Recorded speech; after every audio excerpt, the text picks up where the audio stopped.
Bharat, Iran और Armenia के बीच एक ट्राइलेटरल बैठक हुई। यह बैठक दूसरी बार आयोजित हुई है। आधिकारिक स्तर की इस बातचीत में हिस्सा लेने के लिए भारत की तरफ से ज्वाइंट सेक्रेटरी लेवल के अधिकारी शामिल थे। वहीं ईरान और आर्मेनिया के तरफ से भी उनके अधिकारी इस बैठक में हिस्सा लेने के लिए आए हुए थे। इस त्रिकोणीय बैठक में कई अहम मुद्दों पर चर्चा की गई है।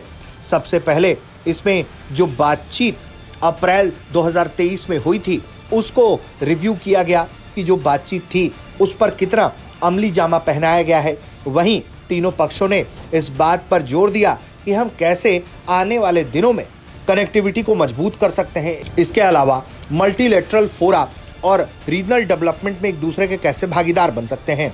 इसके अलावा इस त्रिकोणीय बैठक में ट्रेड, टूरिज्म और कल्चरल एक्सचेंज को भी प्रमोट करने के लिए और लोगों से लोगों के बीच जुड़ाव पैदा करने के लिए किस तरह का काम हो सकता है, इस पर भी चर्चा की गई है। वहीं इस मीटिंग में दो अहम मुद्दों पर काफी ज्यादा चर्चा हुई। पहला, international north south transport corridor और दूसरा चाबहार पोर्ट। चूंकि चाबहार पोर्ट भारत ईरान का साझा प्रोजेक्ट है और इसमें जिस तरह से हाल के दिनों में तालिबान की तरफ से दिलचस्पी दिखाई गई है और दुनिया के दूसरे देश इससे जुड़ना चाहते हैं, उसे लेकर भी बातचीत हुई कि कैसे चाबहार पोर्ट के जरिए दुनिया के तमाम देशों को जोड़ा जा सकता है और ट्रेड का रास्ता आसान किया जा सकता है। तीनों पक्षों ने जिस international north south transport corridor पर बात किया वो भारत, ईरान और रशिया का एक साझा प्रोजेक्ट है।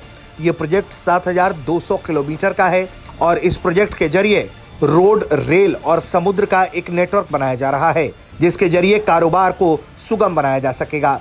इसके लागू होने से भारत और रशिया के बीच जो ट्रेड का खर्च है वो तकरीबन 30% कम हो जाएगा। इसके अलावा जितना वक्त आज के वक्त में एक कैरेज को भेजने में लगता है वो लगभग आधा हो जाएगा। ये मुहिम बढ़ता गया है और धीरे धीरे इसमें अब 13 सदस्य शामिल हो चुके हैं, जिसमें भारत, ईरान, रशिया के अलावा Turkey, Azerbaijan, Kazakhstan, Armenia, Belarus, Tajikistan, Kyrgyzstan, Oman, Ukraine और सीरिया जैसे देश शामिल हैं।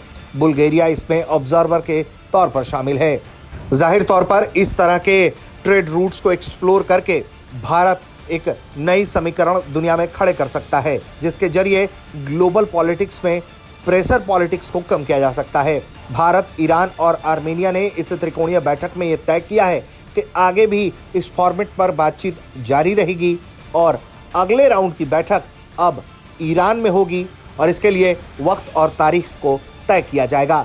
फिलहाल इस मीटिंग के जरिए जिस तरह से व्यापार और कनेक्टिविटी के नए नए रास्तों को खोजा जा रहा है उससे एक बात साफ है, भारत ग्लोबल लेवल पॉलिटिक्स में एक अहम किरदार बनकर उभरा है। ब्यूरो रिपोर्ट, भारत तक।